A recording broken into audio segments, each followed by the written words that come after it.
Ever found your compost bin slow and smelly? A simple worm hotel can supercharge the process and keep odors down even in a small Aussie backyard. Worms break down food scraps much faster, turning them into nutrient-rich castings that improve your garden soil. To build one, start with a large plastic tub with a tight-fitting lid. Drill small holes in the base and sides for drainage and airflow. Place a second tub underneath to catch any liquid, known as worm tea, which is a great liquid fertilizer. Add a layer of damp, shredded paper or cardboard, then a handful of soil and a few food scraps. Avoid citrus, onion, and too much bread as they can harm the worms. Introduce compost worms, not regular garden worms. Look for red wrigglers or tiger worms, which thrive in these conditions.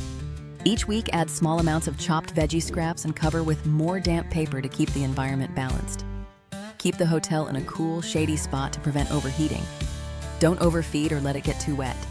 Soggy bins can turn anaerobic and harm the worms.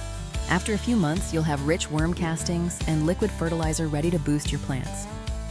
The key takeaway: a worm hotel is easy to build, saves kitchen waste from landfill, and improves your garden soil, all from a small suburban space.